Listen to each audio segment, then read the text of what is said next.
স্বাগতম প্রত্যেককে এই মুহূর্তে এই ভিডিওটি যেখান থেকে দেখছো বা দেখছেন। বোর্ডের মধ্যে আমি একটা ছোট্ট একটা লাইন লিখছি, সেটা হচ্ছে দুটি বিন্দুর মধ্যবর্তী দূরত্ব। অর্থাৎ এই ভিডিওতে আমরা দুটি বিন্দুর মধ্যবর্তী দূরত্ব নির্ণয় শিখব। এই টপিকটা কোথায় আছে? এই টপিকটা আছে হলো নবম দশম শ্রেণীর উচ্চতর গণিতের 11 অধ্যায় স্থানাঙ্ক জ্যামিতি। এই স্থানাঙ্ক জ্যামিতি থেকে এই টপিকটা নিলাম। এই অংশটুকু থেকে এমসিকিউতে প্রশ্ন আসে 1 মার্কের জন্য।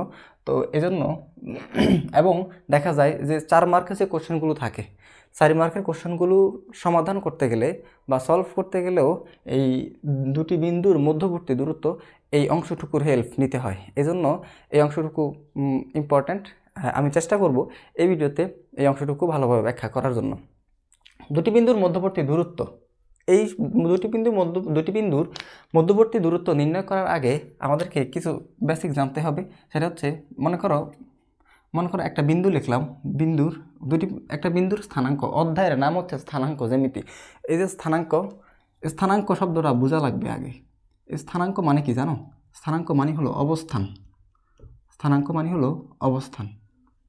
স্থানাঙ্ক মানে হলো অবস্থান। বিন্দুর স্থানাঙ্ক মানে বিন্দুর অবস্থান, বিন্দুটা কোথায় আছে। একটা বিন্দু নিলাম, একটা বিন্দু নিলাম, এই বিন্দুর স্থানাঙ্ক হচ্ছে 3,2। এই বিন্দুর স্থানাঙ্ক হচ্ছে 3,2, অর্থাৎ 3,2তে এই বিন্দুটার অবস্থান। এই বিন্দুটা 3,2তে হলো এই বিন্দুটার অবস্থান। কোনো বিন্দুর স্থানাঙ্ক বলতে বোঝায় ওই বিন্দুর অবস্থানকে নির্দেশ করে। কোনো বিন্দুর স্থানাঙ্ক ওই বিন্দুর অবস্থানকে নির্দেশ করে, স্থানাঙ্ক বলতে অবস্থানকে নির্দেশ করে। বুঝতে পেরেছ? তো এখন দুটি বিন্দু, এখন একটা বিন্দুতে দুইটা সংখ্যা থাকে। তো এই যে সংখ্যা, এটা হচ্ছে এক্স এর মান, এটাকে এক্স এর মান, এবং এই যে সংখ্যা, এটা হচ্ছে ওয়াই এর মান। এটাকে তুমি ভুজ বলতে পারো, ভুজ। এটাকে তুমি কোটি বলতে পারো, কোটি। অর্থাৎ এই বিন্দুতে ভুজের মান হচ্ছে 3, এই বিন্দুতে ভুজের মান হচ্ছে 3 এবং কোটির মান হচ্ছে 2। অর্থাৎ এক্স এর মান হবে 3, ওয়াই এর মান হবে 2। এভাবে শিখছিলাম আমরা অষ্টম শ্রেণীতেও, যখন এই সমীকরণ সমাধান ছিল। ওই যে মনে আছে অপনয়ন পদ্ধতিতে সমীকরণ সমাধান, প্রতিস্থাপন পদ্ধতিতে সমীকরণ সমাধান। তখন তুমি এরকম দেখছো যে এক্স কমা ওয়াই সমান সমান 2,3, এরকম দেখছো না? তখন এর অর্থ কি? এর অর্থ হলো এই এক্স এর মান হয় 2 এবং এই ওয়াই এর মান হয় 3, ওয়াই এর মান হয় 3, এরকম আর কি। তো এই হলো এবার দুটি বিন্দুর স্থানাঙ্ক, দুটি বিন্দুর মধ্যবর্তী দূরত্ব নির্ণয় করার আগে আমাদেরকে এটা দূরত্ব নির্ণয় সূত্রটা একটু দেখতে হবে। দুটি বিন্দুর মধ্যবর্তী দূরত্ব নির্ণয় সূত্রটা হচ্ছে, তুমি ভুজদ্বয়ের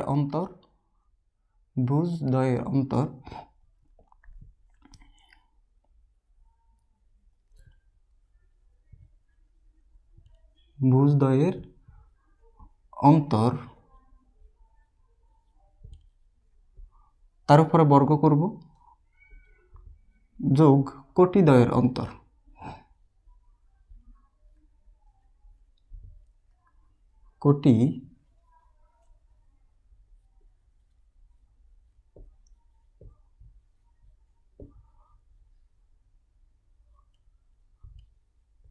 কোটিদ্বয়ের অন্তর, তার উপর বর্গ করব এবং এর উপর একটা রুট দিব। এটাই হচ্ছে দুটি বিন্দুর মধ্যবর্তী দূরত্ব নির্ণয়ের সূত্র। ভুজদ্বয়ের অন্তর এবং কোটিদ্বয়ের অন্তর। ভুজদ্বয়ের অন্তর মানে বিয়োগফল, ভুজদ্বয়ের অন্তর তার উপরে স্কোয়ার করব এবং কোটিদ্বয়ের অন্তর তার উপরে স্কোয়ার বা বর্গ করব এবং রুট করলে এটা দুটি বিন্দুর মধ্যবর্তী দূরত্ব পাওয়া যাবে। যদি এটাকে একটু গাণিতিক রূপ দিয়ে লিখি, ভুজদ্বয়ের অন্তর মানে দুইটা ভুজ থাকবে, দুইটা বিন্দু থাকবে না? এরকম থাকবে। তো যে একটা বিন্দু যদি পি হয় এবং পি এর স্থানাঙ্ক x1, y1, এবং আরেকটা বিন্দু কিউ, এটার স্থানাঙ্ক হবে x2, y2। তো এই দুইটা বিন্দুর দূরত্ব নির্ণয় করব, পি কিউ বিন্দুর দূরত্ব নির্ণয় করব। তখন কি হয়? ভুজদ্বয়ের অন্তর, ভুজ কে ছিল? একটা ছিল x2, একটা ছিল x1। তো x2 মাইনাস x1, এই x2 মাইনাস x1 তার উপরে হোল স্কোয়ার প্লাস, এরপরে কি? কোটিদ্বয়ের অন্তর, একটা কোটি ছিল y2 এবং আরেকটা কোটি হলো y1। তখন কোটিদ্বয়ের অন্তর হবে y2 মাইনাস y1 তার উপরে হোল স্কোয়ার এবং এটার উপরে রুট করব। এটাই হচ্ছে দুটি বিন্দুর মধ্যবর্তী দূরত্ব নির্ণয় করা। তোমার বইয়ের মধ্যে এইটা আছে, এইটাও আছে বইয়ের মধ্যে, বাট এটা হচ্ছে গাণিতিক রূপ, এটা হচ্ছে গাণিতিক রূপ। তো হোপফুলি এই হলো সূত্র। এই সূত্রকে কাজে লাগাই আমরা এখন দুটি বিন্দুর মধ্যবর্তী দূরত্ব নির্ণয় করা শিখব। এটুকু যদি বোঝা হয়, এটুকু যদি পারা হয়, তাইলে আমি এবার একটা কোশ্চেন লিখি। কোশ্চেনটা হইল, দুইটা বিন্দু লিখলাম। দুইটা বিন্দু হলো 2,3 এবং 4,6। 2,3 ও 4,6 এর মধ্যবর্তী দূরত্ব নির্ণয়। এর দূরত্ব কত হবে? এর দূরত্ব কত নির্ণয়? এর দূরত্ব নির্ণয়। দুইটা বিন্দু নিলাম, এটা একটা বিন্দু, এটা একটা বিন্দু। তো বিন্দুর মধ্যে এটারে কি হয়? এটার নাম হলো x1, এটার নাম হলো y1, এটার নাম হলো x2, এটার নাম হলো y2। এটা x1 y1, এটা x2 y2।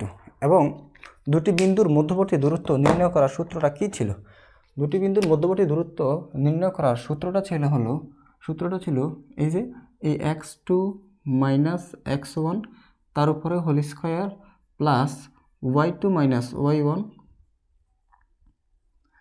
তার উপরে এভাবে রুট করব।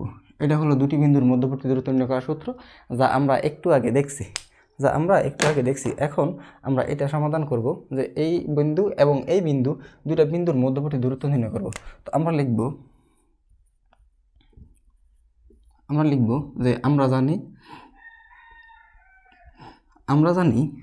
জানি এই যে দূরত্ব সমান সমান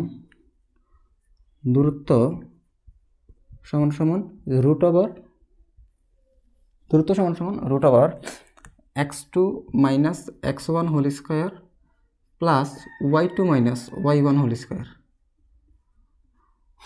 x2 minus x1 whole square plus y2 minus y1 whole square. তাহলে এখানে x2 এর মান কত? x2 এর মান হলো 4 মাইনাস x1 এর মান কত? 2। 4 minus 2 whole square plus y2 এর মান কত? 6 অ্যান্ড y1 এর মান কত? 3, তার উপরে হোল স্কয়ার, তার উপরে একটা রুট দিব। এবং তুমি দেখো তো 4 থেকে 2 গেলে আরও 2 থাকে, তার উপরে স্কয়ার, প্লাস 6 থেকে 3 গেলে আরও 3 থাকে, তার উপর স্কয়ার অ্যান্ড তার উপর একটা রুট। এরপরে কত হয়? 4 প্লাস 9, তাই না? 4 প্লাস 9, এরপরে 4 প্লাস 9 কত হয়? 13 হয়, root 13 and this is answer. বুঝতে পেরেছো? তার মানে এই বিন্দু এবং এই বিন্দু, দুইটা বিন্দুর মধ্যবর্তী দূরত্ব হবে রুট 30। এটা উত্তর, এটাই ভাব করবো।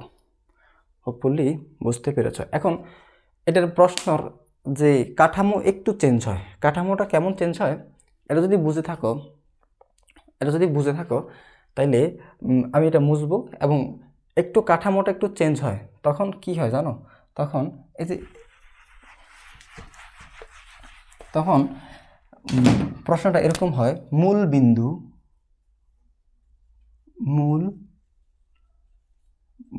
এটা কোশ্চেন, মূল বিন্দু ও 4,6 এর দূরত্ব নির্ণয় করা। এবার প্রশ্ন হয়ে গেল এটা। এর আগে দুইটা বিন্দু একদম সরাসরি দেওয়া ছিল, এখন একটা বিন্দু দেওয়া আছে আর একটা বিন্দু বললো যে মূল বিন্দু মানে কি? যখনই বলবে যে মূল বিন্দু তখনই ধরে নিবা হলো এটা হলো 0 0। যখনই বলবে যে মূল বিন্দু তখনই ধরে নিবা এটা হচ্ছে 0 0। তখন এই x1 এর মান হবেও, x1 এরও মান হয় 0 এবং y1 এর মানও হয় 0। তখন x1 এর মান হয় 0, y1 এর মান হয় 0। এবার কেমন হবে? এবার দেখো তো, এটা যদি সমাধান করি তখন তুমি লিখবা ওই আগের মতো। আমরা জানি যে এই যে সূত্রটা লিখবা, সূত্রটা হলো দূরত্ব সমান সমান এই x2 মাইনাস x1 তার উপরে whole square plus y2 minus y1 তার উপরে হোল স্কয়ার, এভাবে রুট দিব। এবার x2 এর মান কত? x2 এর মান হচ্ছে 4 মাইনাস x1 এর মান কত? x1 এর মান 0 তার উপরে হোল স্কয়ার প্লাস y2 এর মান কত? y2 এর মান 6 মাইনাস y1 এর মান কত? y1 এর মান 0 তার উপরে হোল স্কয়ার। এরপরে তো 4 থেকে 0 গেলে তো 4ই হয়, স্কোয়ার মাইনাস 6 থেকে 0 গেলে 6 থাকবে, তার উপর স্কোয়ার। তো এরপরে কী হবে, 4 স্কোয়ার মানে 16 মাইনাস 36, এরপরে যা হয় তাই হবে অ্যান্সার। বুঝতে পেরেছ? এটা হচ্ছে যদি প্রশ্নের কাঠামো এরকম হয় যে মূল বিন্দু ও এত কমা এত এর দূরত্ব নির্ণয়, তাহলে দূরত্ব নির্ণয়টা সাধারণত দুইটা টপিকে মানে দুইটা কাঠামোতে আসতে পারে। প্রথমত বিন্দু দুইটা সরাসরি দিয়ে দিবে যে এত বিন্দু এবং এত বিন্দু, এই দুইটা বিন্দুর মধ্যবর্তী দূরত্ব নির্ণয় করো, অথবা বলবে যে মূল বিন্দু এবং এত বিন্দুর মধ্যবর্তী দূরত্ব নির্ণয় করো। এই দুইটা কাঠামোতে প্রশ্ন আসতে পারে। এই প্রশ্নগুলোতে এমসিকিউতে পাবা। এবং তোমার যে খ এবং গ 4 মার্কের যে কোশ্চেনের অ্যান্সার করতে হয়, এই কোশ্চেনগুলোর অ্যান্সার করতেও এই কনসেপ্টটা অ্যাপ্লাই করা লাগে। দুটি বিন্দুর মধ্যবর্তী দূরত্ব কেমনে নির্ণয় করব? নির্ণয় করব হলো ভুজদ্বয়ের অন্তর অর্থাৎ x2 মাইনাস x1 প্লাস কোটিদ্বয়ের অন্তর অর্থাৎ y2 মাইনাস y1, তার উপরে স্কোয়ার দিব এবং পুরোটার উপরে রুট দিব। এভাবেই আমরা দুটি বিন্দুর মধ্যবর্তী দূরত্ব নির্ণয় করব। তো হোপফুলি বুঝতে পেরেছ। আজকে এটুকু পর্যন্তই। ভালো থেকো, সুস্থ থেকো, আল্লাহ হাফেজ।